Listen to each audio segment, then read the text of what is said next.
prinsesa. Gayunpaman, inulit at pinagtibay niya ang kanyang panukala, ngunit pakiramdam ng kanyang escort ay medyo hindi nararapat para sa isang babae sa katayuan niya ang magpahayag ng ganoong bagay ng malakas. Kahit na niligtas siya ni Yuya, wala pa rin silang alam tungkol sa kanya. Ipinahayag ng matigas ang ulo na prinsesa na ito ay pag-ibig sa unang tingin, at hinahamon siya kung mayroon siyang problema tungkol doon. Bahagyang napaatras si Owen nang mapagtanto niyang naiinis siya. Sinimulan niyang ipunto kung paano siya laging nangungulit, at sinasabi sa kanya kung ano ang gagawin. Pinutol ni Yuya ang kanilang maliit na away, nag-aalok na i-host sila sa kanyang bahay, dahil hindi ligtas na nakatayo sa kagubatan na parang libreng bitag para sa mga halimaw. Nagulat ang lahat na mayroon siyang bahay sa kagubatan. Pagdating nila, nagbabantay sa labas ang ibang mga sundalo, at hindi makapaniwala si Owen na may tirahan sa loob ng darkest region. Kinahain sila ni Yuya ng tsaa, ngunit bago sila humigop, formal na nagpakilala si Owen sa kanyang ranggo. Pagkatapos ay ipinakilala ni Lexia ang kanyang sarili ng elegante bilang isang babae ng kanyang kalibre. Muli siyang nagpasalamat sa pagligtas sa kanila. Nagulat si Yuya nang marinig na isa siyang prinsesa at pangalawa sa linya para sa trono. Nagsisimula siyang mag-alala na maaari siyang magkaroon ng problema sa pakikipag-usap sa kanya sa isang casual na paraan. Tiniyak ni Owen sa kanya na hindi ito issue dahil ito ay isang hindi opisyal na pagbisita. Iniligtas din niya ang kanilang mga buhay, kaya wala itong problema sa kanila. Nagpakilala din si Yuya, pero wala pa silang naririnig na ganyang pangalan. Hinila ng prinsesa si Owen sa gilid, at inaakala niyang siya ay maharlika mula sa ibang bansa. Iniisip ni Owen na maaari siyang maging isang paggalagala na mage na naggagalugad sa mundo at nagsasaliksik. Ngunit napunta siya sa kanyang pag-aakala na siya ay isang maharlika, at siya ay nasasabik sa pag-asam ng maharlikang kasal. Isinasaalang-alang din ni Owen na maaaring siya ay isang espiya mula sa ibang bansa, ngunit itinatapon niya ang teorya bilang hindi pa alam batay sa sitwasyon. Ipinagtapat nila kay Yuya na hinahanap nila siya, na ikinagulat niya. Gusto siyang pasalamatan ni Lexia sa unang pagkakataon na nailigtas siya nito. Hindi na siya nagkaroon ng pagkakataon dahil nawalan siya ng malay. Ipinagtapat niya na mula nang iligtas, tumibok na ang kanyang puso para sa kanya, at hindi pa niya naramdaman iyon noon. Bahagyang napakunot-noo si Owen habang umaatres din si Yuya. Nakatalikod ito sa bookshelf, muli itong nag-propose sa kanya. Medyo na-overwhelmed si Yuya sa lahat, masaya siya na ganoon ang nararamdaman nito sa kanya, pero sa tingin niya ay medyo biglaan ang kasal. Si Lexia ay isang masugid na reader ng mga romance novels, kaya alam niya na ang pag-ibig ay hindi maaaring maging simple. Siya ay handa na pagtagumpayan ang lahat ng mga balakid, kaya siya ay nagmumungkahi na magsimula sila bilang magkaibigan. Ang marinig ang mga salitang iyon, naiisip niya ang lahat ng mga pagtanggi na dinanas niya hanggang sa puntong iyon. Tinitingnan niya ang sabik na mukha ni Lexia, at namumula bago tinanggap ang kaayusan na iyon, na pinagkasunduan ng malambot na pakikipagkamay. Bago lumaki ang mga bagay-bagay, umubos si Owen at ipinahayag na sa pakikipagkamay na iyon, na pagpasyahan na ang pasasalamat ni Lexia ay matagumpay na natanggap ng kanyang tagapagligtas. Nakikiusap siya kay Yuya na ihatid sila pabalik sa kanilang karwahe. Habang sila ay nakasakay, ipinangako ng prinsesa na siya ay mananalo sa puso nito sa susunod na pagkikita nila. Kumaway siya nang may kaunting pag-aalala sa sinabi nito. Makalipas ang ilang sandali, dumating si Owen na may dalang mensahe mula sa hari na gustong magpahayag ng pasasalamat kay Yuya ng personal. Nais ng monarch na pumunta siya sa palasyo para sa isang audience, ngunit siya ay medyo kinakabahan at nakitang biglaan ang lahat. Naiintindihan ni Owen ang kanyang pag-aalinlangan, ngunit ito ay isang maharlikang utos na hindi maaaring iwanang hindi natutupad. Nang dahil dyan, pumayag siya. Isinasaalang-alang ng kapitan ang paglalakbay, at sinabi sa kanya na gusto nila ng 5 araw ng kanyang panahon. Naalala ni Yuya na sila ay may Golden Week sa kanyang mundo, kaya nakiusap siya na maghintay pa sila ng kaunti.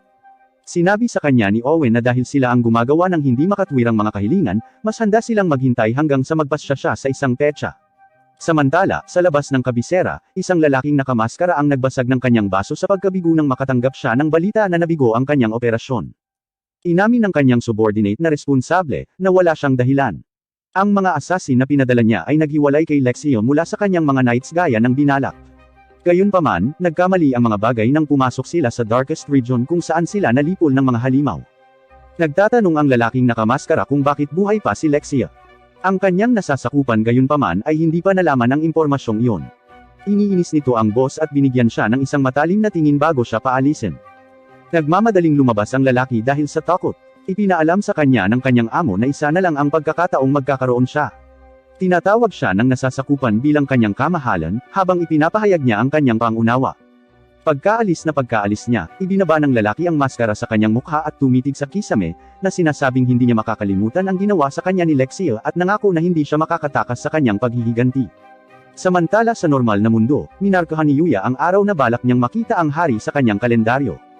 Ang kasalukuyang araw na ito ang unang araw niya bilang opisyal na estudyante ng Osei Academy. Sinuot niya ang uniforme at umalis. Habang nagko-commute siya, hinahangaan siya ng mga babae mula sa iba't ibang paaralan. Maging ang mga salaryman ay mukhang nahuhumaling na rin sa kanya. Si Yuya ay patuloy na yumuyuko na hindi pa rin sanay sa atensyon. Pagdating niya, mabilis siyang tinanggap ng chairman dahil mayroon siyang urgent meeting na dadaluhan. Ipinakilala siya muli ng kanyang guro sa klase bilang isang opisyal na estudyante. Sina Ryu at Shingo na mga kaibigan niya mula sa araw ng kanyang trial ay nagbibigay sa kanya ng welcome wave. Pagkatapos ng araling iyon, may PE ang mga mag-aaral kung saan sila naglalaro ng soccer. Itinigil ng mga babae ang kanilang aralin sa tennis, at sinimulang mag-cheer sa mga lalaki. Hindi mapigilan ng oposisyon si Ryu habang sumasayaw siya sa harap nila at inilalagay ang bola sa net habang nagsisisigaw ang mga babae. Si Yuya ay nanunood, at humanga sa kung gaano kahusay si Ryu. Lumalapit si Kaide at nagtataka kung bakit hindi sumasali ang bagong estudyante. Sinabi niya sa kanya na ang kanyang uniforme sa PE ay hindi pa handa. Patuloy na nanunood ng laban ang dalawa nang ipasa ni Ryu ang bola kay Akira, na gustong magpabilib din sa mga babae. Nagbigay siya ng isang shot na naliligaw. Tumakbo ito patungo kay Kaide, na naghahanda para sa impact, nang biglang sinipa ni Yuya ang bola mula sa imposibleng posisyon diretso sa net. Nakatingin ang lahat sa pagkatulala. Maging si Ryu ay nalilito sa paggalaw na ngayon lang niya nasaksihan. Si Yuya ay ganap na mahusay sa paglanding, at pumunta kay Kaide upang matiyak na okay siya. Sa puntong ito, nahulog na siya sa kanya. Mabilis na sumugod si Ichinos at humingi ng tawad, at nag-alok pa na pagsilbihan siya sa natitirang bahagi ng kanyang buhay, ngunit tinitiyak niya sa kanya na ayos lang siya. Tinitiyak ni Ryu ang magandang intensyon ni Ichinos kahit medyo kakaiba siya. Ipinakilala niya ang kanyang sarili kay Yuya, at nagpapasalamat sa kanya sa pagligtas sa kanya mula sa maraming problema. Nang maglaon, nagpapalit ang mga babae at pinag-usapan nila ang kahangahangang gawa ni Yuya, na lalong nagpa-fall sa kanila. Pumasok si Kaori sa kanilang pag-uusap na tinatalakay si Yuya. Ipinaliwanag nila ang sitwasyon sa kanya, at ang ibang mga babae ay sigurado na ang isang tulad niya ay siguradong mayroon ng kasintahan. Nagtataka pa sila kung ano ang hitsura ng girlfriend niya. Parehong nagseselos sina Kaori at Kaide sa pag-iisip, at sabay silang gumawa ng parehong komento. Habang pabalik sa indoor lesson ang klase ni Yuya, may PE session naman ang klase ni Kaori. Umupo ang bagong estudyante sa tabi ng bintana at nakita si Kaori sa labas. Kumaway sila sa isa't isa nang biglang pinabagsak ang main gate ng school ng ilang hooligan na nakamotor. Ang mga hooligan ay dumiretso sa mga babae, at pinalibutan sila na tinatakot ang mga kaawa-awang babae gamit ang kanilang mga armas. Inanunsyo ng guro ni Yuya na dapat silang mag-self-study, at binalaan silang huwag lumabas ng silid-aralan. Lumabas ang mga guro at inutusan ang mga tulisan na itigil agad ang kanilang mga aksyon. Kinikilala sila ng isa sa mga estudyante bilang mga miyembro ng Red Ogre. Ayon sa mga source, sila ang pinakamapanganib na grupo ng mga delinkwente sa lugar, ngunit nalilito ang mga estudyante sa kanilang presensya. Pamilyar kay Yuya ang pangalan ng grupo, na nakakaalala na hanggang ay matandang bully na kinabibilangan ni Araki. Tumingin siya sa ibaba at nakita siya at ang kanyang mga nakababatang kapatid. Tumayo si Kaori sa kanila, tinanong kung ano ang negosyo nila sa paaralan. Nakalulungkot na ang chairman ay nasa paligid upang harapin sila. Tinanong nila ang mga kapatid ni Yuya kung siya ang kanilang target, at kinumpirma nila ito, na isiniwalat na ginagawa nila ito sa kabila na pinayagan niya ang kanilang nakatatandang kapatid na pumasok sa paaralan habang minamaliit sila. Ipinaalam sa kanila ni Kaori na malapit na ang mga pulis upang itigil ang kabaliwan na ito, ngunit sigurado ang magkapatid na magagawa nila ang kanilang pinsala bago iyon. Sinabi ng gangster na magiging problema kung magpapakita ang law enforcement, kaya gusto nilang kidnapin ang kanilang target ayon sa plano at umalis. Gusto din ng nakababatang kapatid ni Yuya na makitang nahihirapan ang kanyang kuya. Habang naghahanda silang kumuha kay Kaori, agad na bumangon si Yuya at tinungo ang pinto, ngunit sa gulat niya ay napako ang mga paa niya, nanginginig sa takot. Hindi niya maintindihan ang nangyayari, dahil mas delikadong kalaban na ang nalabanan na niya sa kabilang mundo. Kahit lumakas ang katawan niya, pakiramdam niya ay mahina pa rin ang puso niya. Nagsisimulang umikot ang kanyang ulo sa lahat ng negatibong pag-uusap sa sarili, ngunit kinokontrol niya at sinampal ang kanyang sarili para makafocus habang nanunood ang kanyang mga kaklase. Sinabi niya sa kanila na tutulong siya habang naglalakad patungo sa bintana, na ikinalito ni Ryu na itinuro na ang pinto ay nasa kabilang direksyon. Nagsimulang magpanik ang klase nang buksan niya at tumalon mula sa bintana, dahil nasa ika-4 na palapag sila. Siya ay naglanding ng mahusay na nakakakuha ng atensyon ng lahat. Nagulat ang mga kaklase niya na okay siya. Agad na sumugod si Yuya upang iligtas ang anak na babae ng chairman, ngunit humarang si Araki. Sinabi niya na ang kanyang punching bag ay naging bastos mula nang lumipat siya sa magarbong paaralan. Para sa paglabag na iyon, dapat siyang parusahan. Inaatake ng ilan sa kanyang mga kasamahan si Yuya, ngunit madali niyang naiwasan at dinasormahan sila bago magpatuloy. Si Araki mismo ang humaharang sa kanyang daan sa mga pag-atake, ngunit dumaan lang siya sa kanya dahil halos matapos na nila ang pagkidnap. Habang papalapit siya, isang malaking lalaki ang humakbang. Nagsumo stance siya at sumugod kay Yuya, ngunit pinigilan siya ni Yuya gamit ang isang kamay, at inihagis siya sa nakapark na bike na parang maliit na laruan. Matapos masaksihan ang pagtalo sa kanilang tank tulad ng variant ng laruan, umatras sila mula kay Kaori habang lumalakad siya upang matiyak na hindi siya nasaktan. Ang pinuno ng gang ay nanunood sa buong oras, at nagpas siyang makisali sa pamamagitan ng pag-atake gamit ang kanyang bisikleta, ngunit nagawa ni Yuya na iwasan ang lahat ng kanyang mga welga, at ginagawa siyang marumi tulad ng isa sa mga bihasang Spanish bullfighter. Ang pagkaantala na ito ay nagbigay sa pulisya ng sapat na oras upang makarating sa paaralan upang mahuli ang mga umaatake sa akto. Pagkaraan ng ilang sandali, ang mga hooligan ay pinagsama-kasama ang kanyang mga kapatid. Muntik nang mag-collapse si Kaori sa pagod, pero sinalo siya ni Yuya at may moment sila. Samantala, sinimulan ng kanyang nakababatang kapatid na lalaki ang masamang bibig sa mga Red Ogre sa hindi paggawa ng kanilang trabaho. Iniinis nito ang kanilang pinuno na mahigpit na humawak sa kanyang leeg habang sinisisi siya sa kanyang hindi magandang pagpaplano. Nakiusap ang kapatid na babae na palayain siya, ngunit pinalayas niya ito, at ang magagawa lamang ng mga pulis ay panuuri ng isang pagpatay na nangyayari sa harap ng kanilang mga mata. Nakikiusap siya na may tumulong sa kanya. Pumasok si Yuya, at mahinahong hiniling sa pinuno na pakawalan ang kanyang nakababatang kapatid. Pinilit niya silang paghiwalayin nang hindi nakinig ang boss ng bandido. Sinisigurado niyang ayos lang ang kanyang maliit na kapatid habang naghahabol siya ng hangin. Ang pinuno ay sumugod patungo kay Yuya upang atakihin siya, ngunit ang isang matalim na tingin ay dumurog sa kanyang lumalaban na espiritu habang siya ay nagpapasakop sa tunay na alpha. Nataranta ang kanyang mga kapatid na tinutulungan sila ni Yuya sa kabila ng malagim na pagtrato sa kanya sa buong buhay niya. Bagamat hindi niya mapapatawad ang lahat ng nagawa nila sa kanya, sinabi niya sa mga ito na hindi niya kayang iwanan ang kanyang pamilya.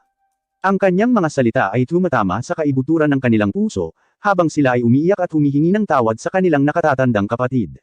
Nang maayos na ang lahat, ang kanyang mga kaibigan at kaklase ay sumugod sa kanya, at nagsimulang purihin siya para sa kanyang mahusay na trabaho, habang si Kaori ay umalis kasama ang mga batang babae na humanga kay Yuya. Nagpapatuloy ang mga bagay kay Yuya na nagpasya na tuklasin muli ang kabilang mundo. Gayunpaman, naalala niya ang mga salita ni Owen na ang kagubatan na tinitirhan niya ay ang pinakadelikado, at ang halimaw na madali lang niyang tinatalo ay maaaring talagang sirain ang malalaking bayan kapag nagsama-sama. Nagtataka tuloy siya, anong klaseng tao ang sage na nagbigay sa kanya ng kapangyarihan. Sa kagubatan, nalaman ni Yuya na hindi ganoon kahirap talunin ang mga halimaw tulad ng babala ni Owen. Nagpasya siyang umuwi, ngunit bigla siyang nakarinig ng sigaw ng isang hayop. Hindi gaanong malayo sa kanya ay may isang tuta, na binubugbog ng isang malaking halimaw. Habang papalapit ang orc, naglabas ng dark light ang tuta na agad ding nawala. Habang siya ay nagtatago, nalaman ni Yuya ang mga mapanganib na istatistika na taglay ng King Orc. Sa tingin niya ay wala siyang laban sa kanya, kaya nagpasya si Yuya na huwag tumulong. Patuloy na binubugbog ng King Orc ang tuta. Napahinto si Yuya habang iniisip niya kung ano ang gagawin ng kanyang lolo sa ganitong kaganapan, at pinipilit siya ng kanyang konsensya na gawin ang isang bagay. Sa sumunod na sandali ay inilabas niya ang kanyang spear, at planong ilihis ang atensyon ng King Orc. Inihagis niya ito, at walang ingat na sumusugod, ganap na handa na tanggapin ang pag-atake nito. Ngunit sa kanyang pagtataka, ang King Orc ay napatay niya na. Hindi makapaniwala si Yuya sa kanyang nagawa, at medyo nahihiya siya dahil dito. Bigla niyang naalala ang Red Ogre na natalo niya, at nagtaka kung bakit nagawa niya yon sa mababang stats niya sa oras na yon. Naalala niya ang tuta, kaya kumuha siya ng gamot para sa kanya, ngunit bigla itong nawala ng malay. Si Yuya ang naglagay mismo ng potion, matagumpay na nagamot ang mga sugat nito. Nakipagkaibigan sa kanya ang tuta. Naisip ni Yuya na nalulungkot siya, at nalaman niyang wala nang makakasama ang tuta. Naging masaya ang tuta nang yayain siya ni Yuya sa kanyang bahay. Biglang ipinakita ng menu function kay Yuya ang skill na paamunin ang mga halimaw. Natuklasan niya na isa pala siyang level 500 Black Fenrir. Iniisip niya ang pangalan para sa Fenrir, at naisip niya dahil sa kulay nito, pinangalanan niya itong Knight. Nagustuhan ito ni Knight, at nang makauwi na sila, tiningnan ni Yuya ang nakuha niyang loot mula sa King Orc. Nakapagtataka, nakuha niya rito ang mga pang-araw-araw na pangangailangan. Kinuha niya ang suklay, at tinawag si Knight upang suklayan ang balahibo nito. Napatingin si Yuya sa level niya, pero hindi pa rin ito tumataas. Nagpasya siyang huwag mag-alala tungkol dito. Bumalik sa normal na mundo, iniwan niya si Knight upang bantayan ang kanyang bahay habang siya ay papunta sa akademya. Biglang nagulat si Rio na nagtanong si Yuya ng pet shop malapit sa kanila. Na-curious si Kaide sa bago niyang aso, kaya nagtanong siya ng larawan, ngunit nahiya si Yuya sa pagiging malapit niya. Nataranta, umatras si Kaide at humingi ng tawad. Humihingi din ng paumanhin si Yuya dahil wala siyang picture, dahil sa kakulangan niya ng smartphone. Nagulat si Rio at Shingo, ngunit habang inirerekomenda nila si Yuya na magkaroon ng isa, si Kaide ay nakatitig lang sa kanya. Pagkatapos, nagrekomenda si Rio ng pet shop malapit sa kanilang paaralan. Dagdag pa ni Shingo, mayroon din silang animal hospital. Nanunood si Kaide habang humihingi sila ng paumanhin dahil hindi nila siya masasamahan doon. Pagkatapos, siya ay nagboluntaryo sa sarili. Tinanong ni Yuya kung sigurado ba siya, at siya nga, dahil sa tingin niya ay date ito. Narinig ito ni Yuya, ngunit nahiyang sinabi niyang wala lang ito. After school, umuwi si Yuya para makita si Knight. Pagkatapos ay ipinakita niya sa kanya ang mga pinamili niya, habang sinasabi kay Knight na tinulungan siya ni Kaide sa pagpili ng mga iyon. Ipinakita niya ang collar habang pinapaalalahanan si Knight na kailangan ito kapag naglalakad sila sa labas. Inilagay niya ito sa leeg ni Knight, at agad niya itong nagustuhan. Pagkatapos noon, nagpasya silang mamasyal. Napansin ng mga babae sa lugar si Yuya habang natulala sa kanya. Habang naglalakad siya kasama si Knight, biglang bumati sa kanya ng magandang gabi ang isang lalaki. Nagulat si Yuya pero nagawa niyang batiin siya pabalik. Namangha siya na may bumabati sa kanya habang kasama niya si Knight. Biglang may pamilyar na boses ang tumawag sa pangalan niya. Nagulat si Yuya nang makita niya si Kaori. Napansin niya ang aso ni Yuya, kaya pinakilala siya ni Yuya kay Knight. Humingi siya ng pahintulot na hawakan siya, at kusang loob na pumayag si Knight na lumapit kay Kaori na gawin ito. Habang hinahaplos niya si Knight, pinagmamasdan ng mga tao ang tatlo at inisip na sobrang nakakahanga sila sa kanilang paningin. Naisip ni Kaori na si Knight ay kaibig-ibig, kaya tinanong niya si Yuya ang kanyang lahi. Gayunpaman, sinabi ni Yuya na kinuha niya lang siya ng random, dahil hindi niya maibubunyag ang tunay na lahi ni Knight. Sa paghawak kay Knight, kumento ni Kaori na ramdam niya na masaya siya sa pagkuha ni Yuya. Habang nag-uusap sila, may pamilyar na boses na tumawag kay Yuya. Pagtingin niya, bigla niyang nakita si Mew.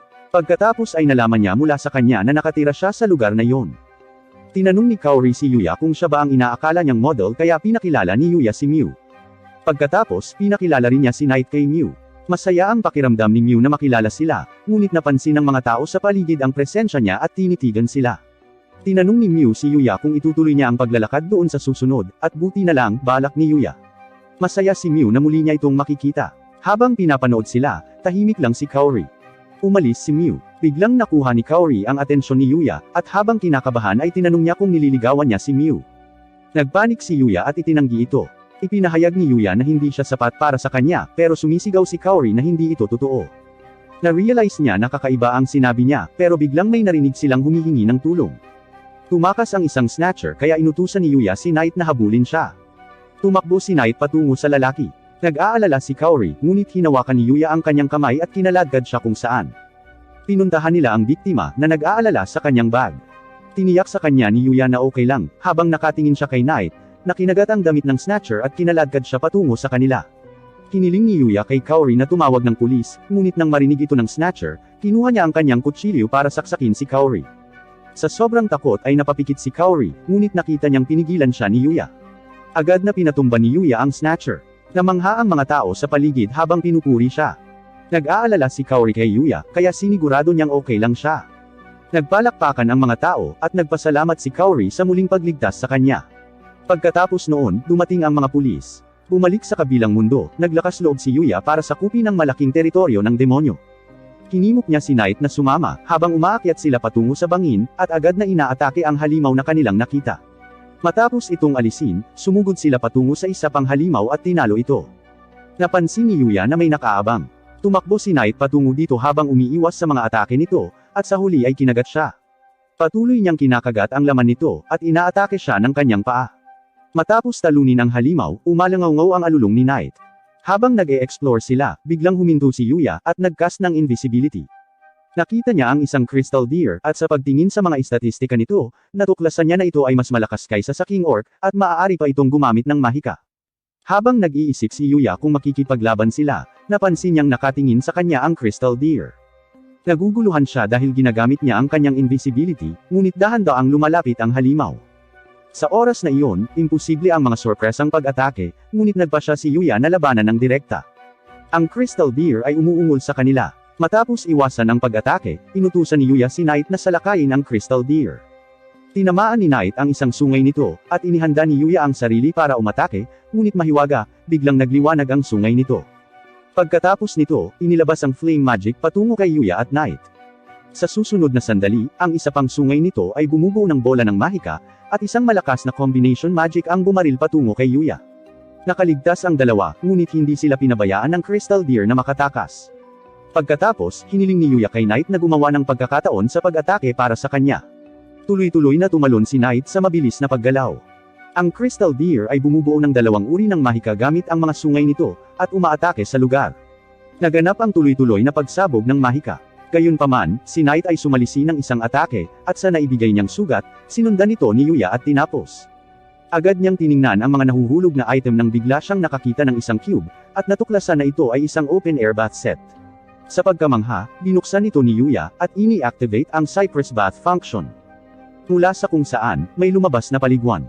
Pinigilan ni Yuya ang pagnanasang dumiretso, at inalis niya ang paliguan para umuwi. Pag-uwi niya, nag-enjoy silang maligo sa harap ng bahay. Kaagad pagkatapos, hinabol ng dalawa ang isang halimaw. Ibinato ni Yuya ang kanyang sandata dito, ngunit hindi ito nagtagumpay. Kaagad, nakuha niya ang kanyang espada upang magtanggol sa pag-atake ng halimaw. Nagdulot ng sugat ang halimaw, kaya siniguro ni Yuya kay Knight na ayos lang siya. Habang tinitingnan niya ang mga estatistika ng high-level na halimaw, naniniwala siyang mababawasan ang bilis nito, kaya naghanda sila para tapusin ito. Ang halimaw ay gumulong patungo sa kanila, ngunit sa kabutihang palad, naiwasan nila ito. Na-stuck ito sa pagtama nito sa bato, kaya hindi na sinayang ni Yuya ang pagkakataong ibigay ang pangwakas na atake. Napaluhod siya matapos itong talunin. Nang tingnan niya ang kanyang mga estatistika, nalaman niyang nag-level up siya at nakakuha ng mga bagong kasanayan. Pagkatapos ay nag-check siya ng stats ni Knight, at nalaman niyang nag-level up din siya. Biglang nawasak ang pader sa tabi nila, tumambad ang isang kuweba, na pumasok sina Yuya at Knight. Kakaibang walang halimaw, at misteryosong lumilitaw ang mga ilaw. Dumating sila sa isang open space, at sa paggalugad, natuklasan nila ang isang bangkay. Biglang may nakitang libro si Knight. Nakuha ito ni Yuya, at binasa ang pamagat, The Book of Sages. Binuksan ito ni Yuya, at laking gulat niya sa laman. Sa gabi sa loob ng isang kain na hinalang silid, isang lalaki ang kumukuha ng isang tao upang pumatay sa kanyang target. Binuksan ng assassin ang kanyang mga mata, at ipinaalala sa kanya ang kinakailangan na pera para i-hire siya. Nagpapatuloy ang mga pangyayari sa pag-uulit ni Yuya sa pangalan ng libro, habang iniuugnay niya ito sa sage na dating nagmamay-ari ng bahay na kasalukuyang tinutuluyan niya.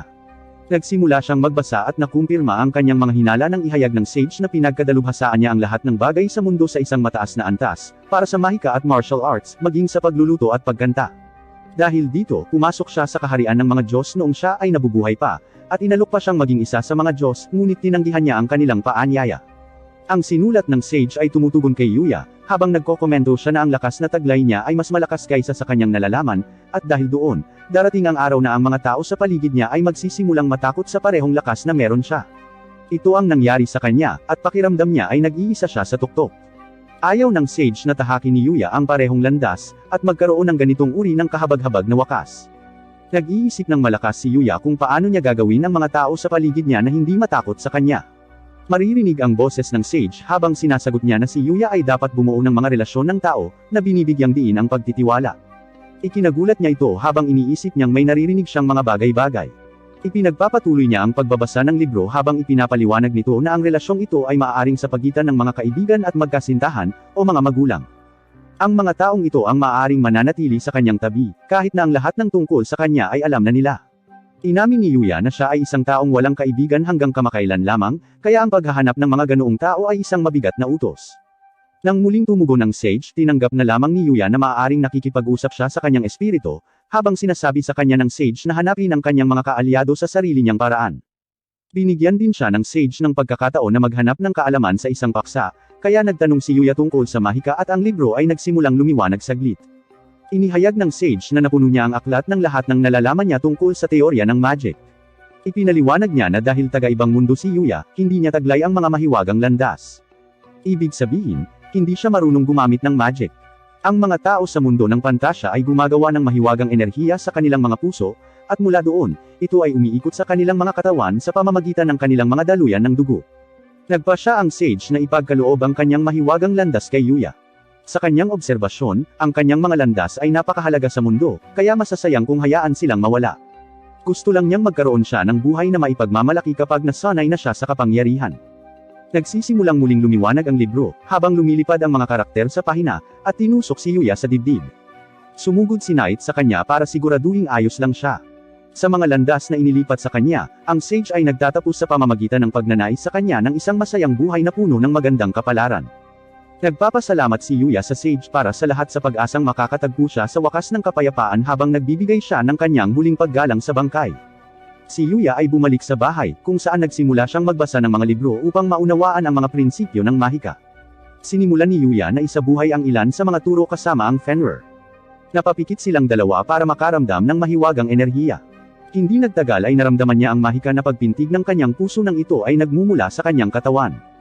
Naramdaman din ni Knight ang sensasyon habang nagbubukas ang kasanayan para sa magic manipulation para kay Yuya. Ang susunod na hakbang ay inilarawan bilang simple sa aklat.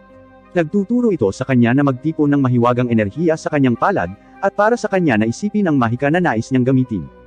Ang katotohanan na hindi niya kailangang matuto ng mga incantation ay nakakagulo sa kanya, ngunit nagpasya siyang lumabas upang subukan ito.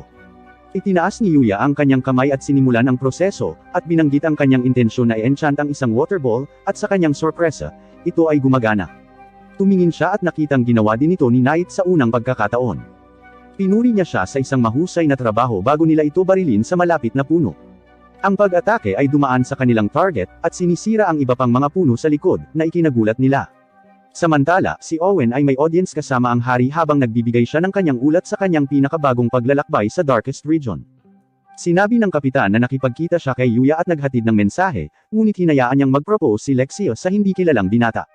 Sa palagay ng hari ay nagkamali siya ng narinig, kaya hiniling niya sa kanya na ulitin ang kanyang sarili. Sa lahat ng oras, sinenyasan niya ang isa sa kanyang mga katulong na ibigay ang kanyang espada. Ang monarch ay nagsimulang magalit sa kanyang silid ng trono, maging sinisira din ang mga estatwa. Galit na nagawang akiti ng isang estranghero ang kanyang prinsesa. Nagtago si Owen sa isang ligtas na lugar na nanghihinayang na hinayaan niyang madulas ang mahalagang piraso ng impormasyon. Sa puntong ito, bumalik na si Yuya sa mundo ng mga tao kung saan siya patungo sa paaralan.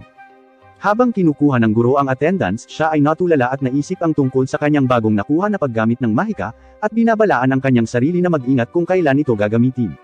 Inanunsyo ng guro ang paparating na pag-aaral sa labas ng campus na gaganapin ng paaralan. Alam ito ng lahat sa klase, ngunit nagulat si Yuya sa balitang ito.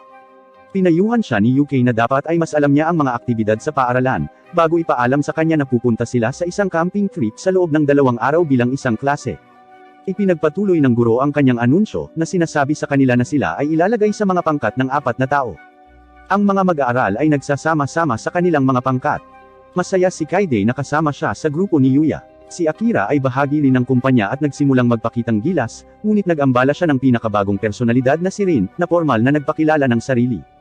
Matapos makilala si Yuya, sa wakas ay naunawaan na niya kung bakit ang lahat ng mga babae ay nababaliw sa kanya habang ang kanyang pagkamatipuno ay lumalabas sa kanyang katawan. Nilaro niya ito nang marinig siya ni Yuya, at mabilis na binago ang paksa. Medyo nag-aalala si Yuya habang ibinunyag niya na wala siyang camping bag. Naalala niya na madalas gumala ang kanyang lolo, kaya maaaring mayroon siya. Iminumungkahi ni Kaide na dapat silang mamili sa halip. Napagdesisyonan nilang magkita sa mall pagkatapos ng klase, at namangha ang lahat na sinamahan sila ni Kaori, na nagpakilala. Dahil anak siya ng chairman, medyo natatakot ang mga estudyante sa kanya, at higit pa ay siya ay kaakit-akit. Siya ay masaya na sumali sa kanila, nalaman ang plano ng misyon ng pagtulong kay Yuya na makahanap ng angkop na bag. Hinila ng mga lalaki si Yuya sa gilid na impress na kilala niya si Kaori. Nagtanong siya tungkol kay Akira, at nalaman niyang hindi nakarating ang lalaki dahil may nangyari. Nagpatuloy ang grupo sa tindahan kung saan pinipili ni Kaori ang perpektong camping bag para kay Yuya. Pagkatapos ng pagtesting, lahat ay sumang-ayon na ito ay nababagay sa kanya, kaya binili niya ito. Dahil ang kanilang pangunahing layunin ay nakamit ng maaga, hinikayat sila ni Ryu na magsaya, kaya tumuloy sila sa amusement plaza upang maglaro. Sa kanilang pagdating, mas nasasabik sila na ang lugar ay hindi gaanong abala dahil ito ay araw ng weekdays. Laking gulat ni Yuya na ang buong palapag ay arcade, ngunit ang sigaw ni Shingo ang nakakuha ng atensyon nila, habang papunta siya sa isang crane machine na may paninda ng paborito niyang idol. Ipinahayag ng lalaki na hindi siya magaling sa mga laro ng crane, kaya humakbang si Yuya at nag-alok na maglaro para sa kanya. Ginagamit ni Yuya ang kanyang mga kakayahan upang makita ang mga may pinakamataas na pagkakataong makuha. Ang lahat ay patuloy na nanunood habang kinukuha niya ito sa unang pagsubok, at ibinibigay ang kahon sa isang nasasabik na si Shingo. Kinaladkad siya ni Kaide sa isa pang stall, hiniling ang isa sa mga laruan na pusa sa loob. Muli niyang ginagamit ang kanyang kakayahan upang makakuha ng isa. Yung iba, nakikitang magaling si Yuya sa laro, kaya nagre-request din sila na kumuha siya ng iba't ibang bagay para sa kanila. Iminumungkahi ni Ryu na pumunta sila sa ikapitong palapag, na isang kafe para sa